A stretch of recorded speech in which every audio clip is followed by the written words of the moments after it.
This is the planet we share.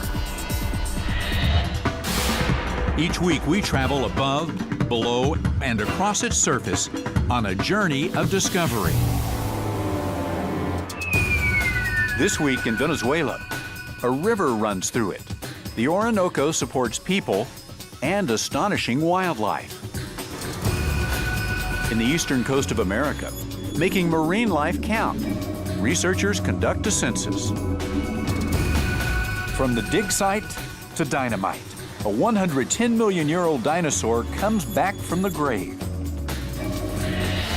This is Wild Chronicles. Sponsored by National Geographic Mission Programs, taking science and exploration into the new millennium. Hello, everyone. Welcome to the show. I'm Boyd Mattson. Venezuela's Orinoco River provides power, food, and water, not only for people, but for some dazzling wildlife as well.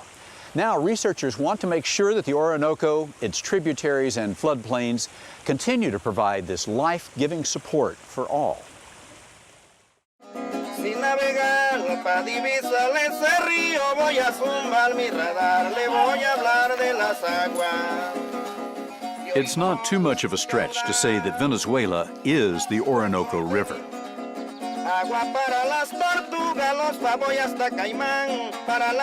Fully 4/5 of Venezuela is part of the river's basin, which covers over 350,000 square miles. It is a mighty resource. Its name literally means place to paddle. And during the rainy season, the Orinoco is sometimes the only way to go. Small boats are the only way to get from point A to point B. It's also the foundation for a significant part of the Venezuelan economy. Que el río que nos mantiene el agua. Bajan los animales a tomar agua, nos mantenemos el río con el pescado. Le damos agua a los animales, regamos la sabana. Not just the river, but the massive wetlands that form each rainy season, blanket the landscape, and naturally filter the water. En esa paralización decanta la arcilla y hay una serie de plantas, un mundo vegetal que se encarga de limpiarla y extraer nutrientes, etcétera, antes de devolvérsela al Orinoco. De tal forma que el Orinoco recibe ese tercio de su caudal, lo recibe tratado y limpio a través de los llanos. The wetlands not only create the water, but also create fertile soil that is the foundation for cotton, rice, and sugarcane industries. But rice is a water-hungry crop, and its cultivation has put some pressures on the Orinoco that managers are just starting to deal with. Esta zona se ha desarrollado con el arroz, debido pues a la construcción hace aproximadamente 50 años de la represa del Guárico, ¿no? Biologists studying the river say the dams have had a negative impact on the river's fish populations. In addition, the widespread use of pesticides and their runoff into the river has caused a number of problems, including a drastic reduction of raptors that has caused an explosion of the rat population. The cattle industry has also had a huge impact. Chemicals used to keep the cattle clean and healthy are flooding the river and damaging the environment. And deforestation has increased runoff and lowered water levels in the natural underground aquifers. The solutions to these problems aren't simple, but understanding has led to significant legal actions by the government to keep the river healthy. Sometimes solutions are incredibly simple and already in place. These are capybara. They were initially killed off as a nuisance rodent until scientists discovered just exactly what they do.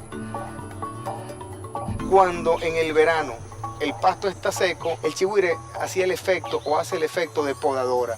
Se iba comiendo ese pasto seco y viene un rebrote que sí era utilizado con alta cantidad de nutrientes por el ganado. Also, so-called tunnel forests might have a much bigger impact than their size implies. Por una parte, las franjas boscosas a lo largo de los ríos sirven como filtro de las aguas superficiales que drenan hacia ellos. Es decir, si a lo largo de un río mantenemos lo que llaman el bosque galería, aun cuando solo tenga un ancho de 20, 30 o 50 metros, esa franja frena el movimiento tóxico desde los campos de cultivo hacia los cuerpos de agua. And a number of ranchers in the region have discovered that keeping the land in a natural state actually adds to the bottom line, the holy grail of environmentalism. Mi gusto, el hato piñero, mazaguaral, el hato del frío y el hato del cedral son hatos pioneros en la conservación de la naturaleza en los llanos. En el caso de mazaguaral es importantísimo notar que con el paso de los años, el no haber talado los bosques de sabana han hecho que estos proliferen. And that is the trick, to maintain profitability while maintaining the integrity of the river. Y en algunos países y en algunos puntos o regiones podría hablarse hasta del 80% o más de los humedales desaparecidos. En los llanos hay grandes transformaciones. Si siguen produciéndose grandes transformaciones que terminarán en gran medida con la capacidad del humedal, es seguro que no en muchos años habrá que recuperarlas de nuevo con gastos de infraestructura impresionantes y se habrán hecho, pues eso, en malbaratar el dinero. And this is the key selling point of environmentalism. In order to support not just wildlife, but people as well, we can either pay now or pay a lot more later.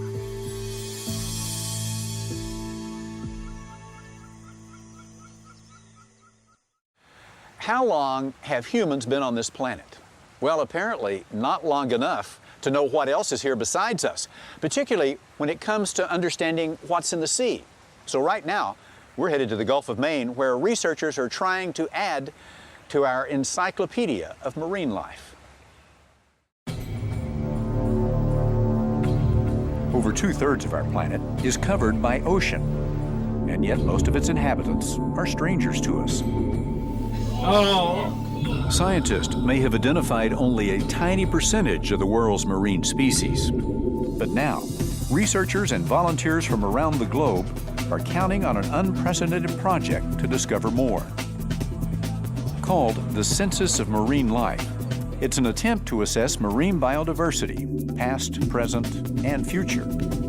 To contribute to this ambitious task, the Canadian Centre for Marine Biodiversity is leading some research in areas they call discovery corridors. It's a relatively small patch of ocean, given the size of the planet, but the corridor still stretches 500 miles from the coast, an area larger than the state of Maine. Paul Snellgrove, one of the principal scientists on a recent mission, explains. If we try to tackle everything at once, then it seems really overwhelming. So what we're trying to do here is to focus biodiversity research on one geographic region in order to get a better handle on our understanding of biodiversity for at least that one geographic region of the world. Counting all the marine life here is a massive job. But luckily, scientists have a helping hand. A remotely operated underwater survey vehicle named ROPOS, operated by the Canadian Scientific Submersible Facility. Its special pressure-resistant design allows researchers to see what's happening 8,000 feet below the ocean's surface, far deeper than any previous explorations in the corridor. ROPOS serves as the researchers' eyes and ears, recording video and still images. Its dual lasers work as an undersea measuring stick, while a robotic arm collects samples, allowing biologists like Peter Lawton to get their own hands on what ROPOS discovers. I can do the same kind of work that I would do myself, either walking along shore, collecting individual organisms as I did as a child. I can do that now with these technologies in deep water environments. ROPOS is a well-equipped robot with tools that vacuum, snip, and dig into the ocean floor. So what we're trying to do is to sample the seafloor using various coring devices which we push into the sediment, we bring them back to the surface, and then we take the sediments out of these and examine them for the organisms that live in the sediments. ROPOS is also giving us a better understanding of how much of an impact humans have on life far beneath the ocean's surface. For the last 15 years, we've been studying the effects of human activities on the seabed habitat and on communities, and One of the major lessons we've learned is the importance of really understanding the communities in their natural state. And this is a program which will supply this information about the seabed over a large variety of habitats. By taking a close-up, detailed look at one small part of our vast oceans, scientists hope not only to learn how to protect the species we know about, but also those yet to be discovered.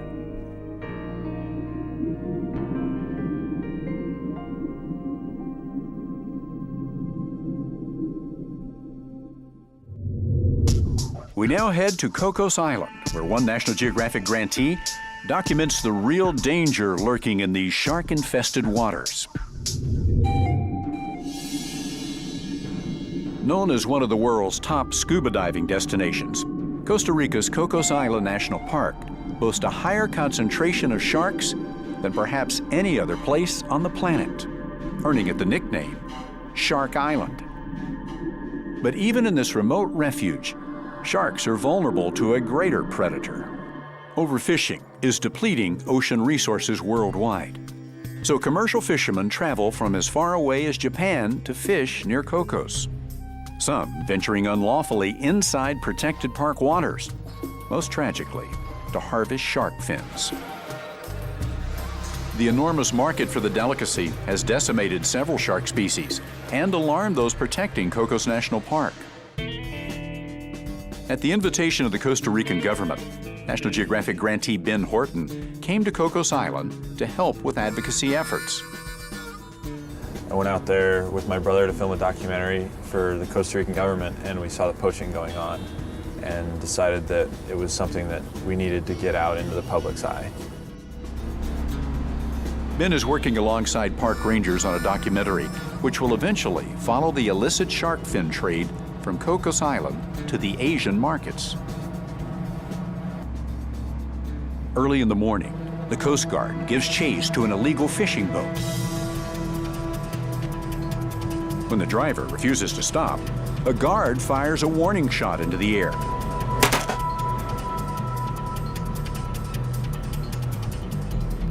But the boat evades the authorities. Eventually, the pursuit is abandoned and the poachers escape. If they catch one tuna, they're set for a couple of months. You know, it's good money for them. And that's kind of why they'll fish in the park. That's why they'll risk it, is because the likelihood of them actually getting something is so much greater close to Cocos Island. So even if the person has a ticket, they're going to be out fishing again the next day. When not patrolling, the brothers immerse themselves in the unfolding drama of an underwater world.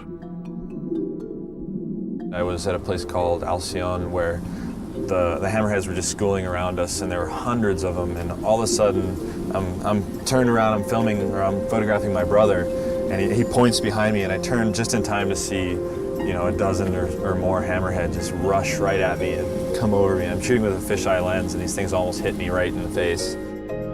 These predators are at the top of a delicately balanced food chain.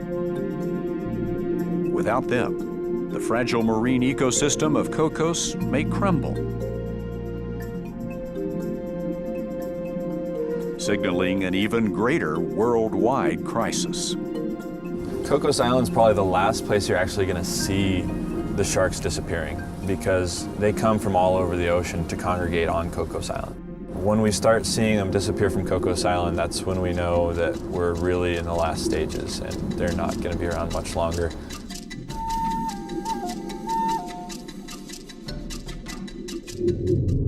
Next to Alaska, where every year millions of sockeye salmon begin a desperate journey upstream to spawn. The obstacles are overwhelming, yet the effort never falters. It's late June, and ravenous anticipation runs along Alaska's waterways.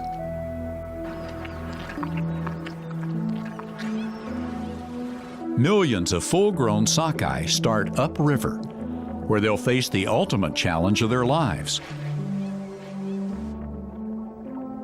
For the salmon, there's no turning back. Instinct propels them to lay their eggs upstream, where they themselves were hatched.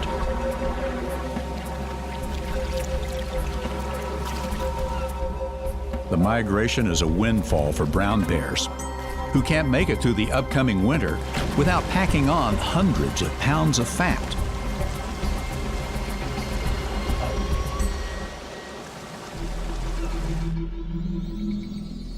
The salmon themselves have not eaten since they began their final journey.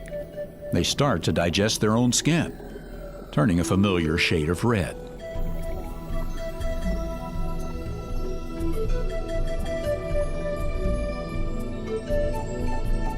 Finally, the scarlet survivors reach the spawning grounds.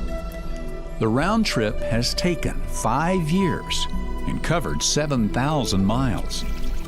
Those that have beaten the incredible odds to make it back here are soon to be rewarded with death.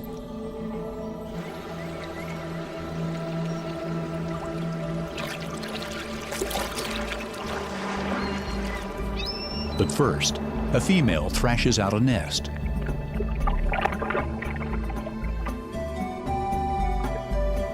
The male shadows her, ready to do his part.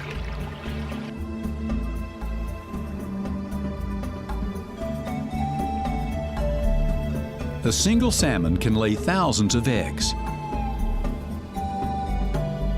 And since the odds of an offspring surviving are so low, it will take this many eggs to ensure the success of the return run in 5 years.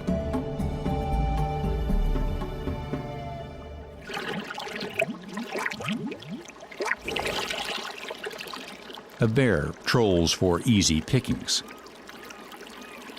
Sockeye that have already spawned and begun to die.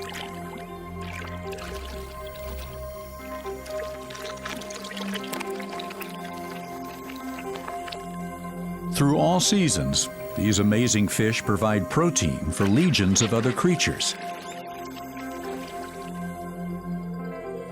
In the end, it is their death that provides the gift of life.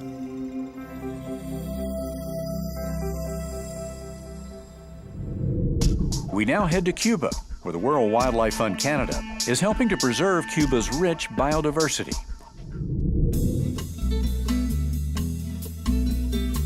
It's an island known for its rich cultural history and environmental treasures.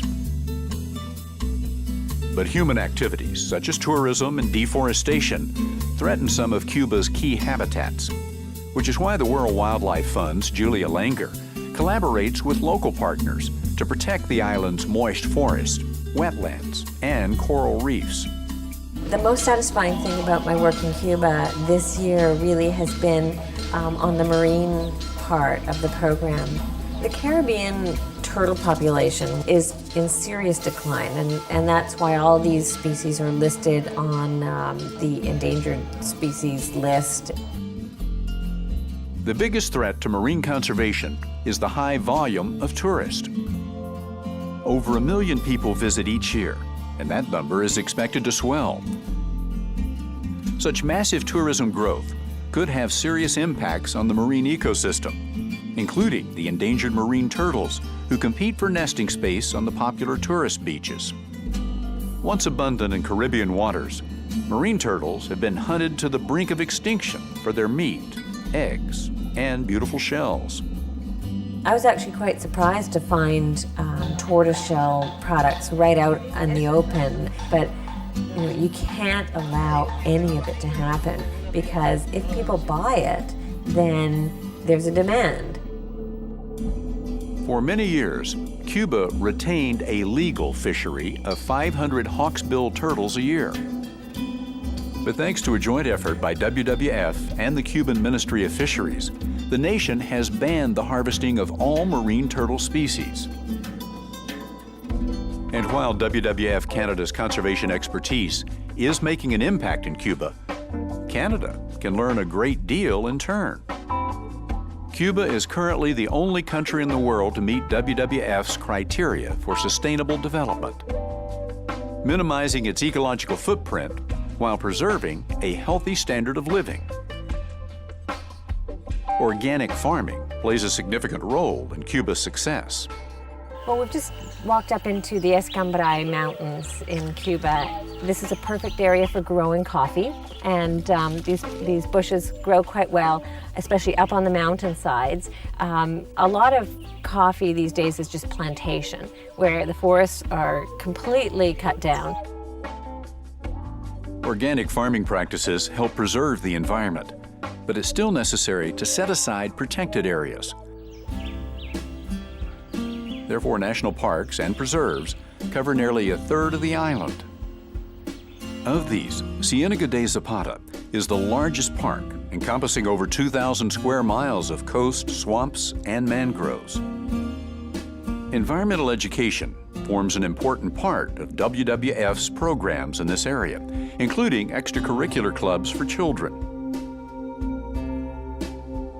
As the Cuban landscape evolves politically and economically, Julia hopes that with WWF's efforts, at least some of the environment will stay the same. Next, we head to Niger, where a National Geographic researcher is on a mission to construct a dinosaur skeleton from the ground up.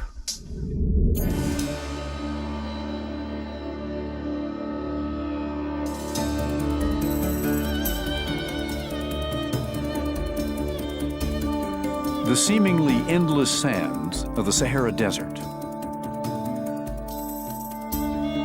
The landscape may look uninviting, but for National Geographic Explorer-in-Residence Paul Serino and his team of paleontologists, it's a treasure trove of dinosaur bones just waiting to be explored.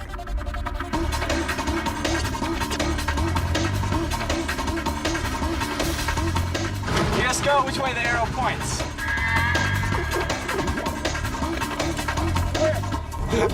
What a bunch of hyenas looking for a carcass. They've come to collect the remains of Niger-saurus, a dinosaur that roamed these parts some 110 million years ago. Here's the transition from the neck to the back. We may not have that in any other specimen. We don't currently. That's where this specimen could become very important to know the number of vertebrae right in that area. Over the next few days, they will excavate the fossils and prepare them for the long trip back to the United States. There they will be cleaned and studied by a team of experts, a long, painstaking process that will eventually reveal what this creature once looked like. We have a very fascinating animal here. No one's ever seen it. It's really going to be something interesting when we get it together.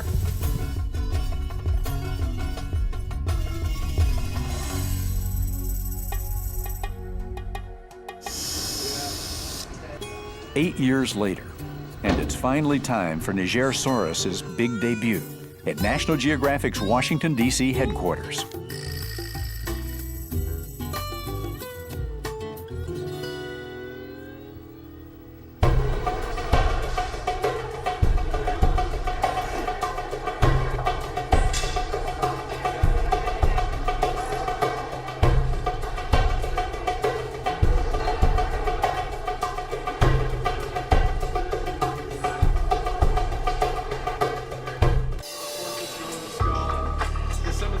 The skeleton is a replica, but some of the real bones are on display just a few feet away. At 30 feet in length, Niger-saurus isn't one of the largest dinosaurs, but it may be one of the most bizarre. And I puzzled and puzzled, and I decided, although the rest of the bones belong to this dinosaur, me, the dinosaur expert, decided this jawbone actually must belong to a giant frog, or maybe even a fish. It was so strange, I couldn't put it with the rest of this skull. And as we cleaned it down, I had a eureka moment, and I called Jeff on the phone. I'll never forget this. I called him on the phone. I said, "You are not going to believe this." And he said, "What?" I said, "You're just not going to believe this." He said, "Tell me what." We have a fern mower on our hands. Its long neck and wide snout and downturned head were perfectly suited for grazing. We look at Niger-saurus and the position and shape of the muzzle as opening our eyes to the fact that there were dinosaurs that were, in essence, Mesozoic cows. It was one of two mega herbivores, large plant-eating dinosaurs, that would have been the food source for all the predators. From the Sahara to the States, these bones have traveled long and far to dazzle us and help us better understand the weird and wonderful creatures that once roamed our planet.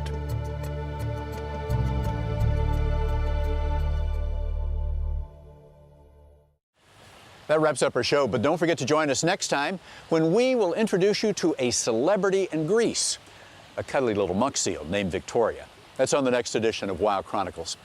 Thanks for watching. I'm Boyd Mattson. Until then, we leave you with this: images of poetry in motion, the subtle flight of the stingray. And remember, our podcasts are available at www.nationalgeographic.com/podcasts.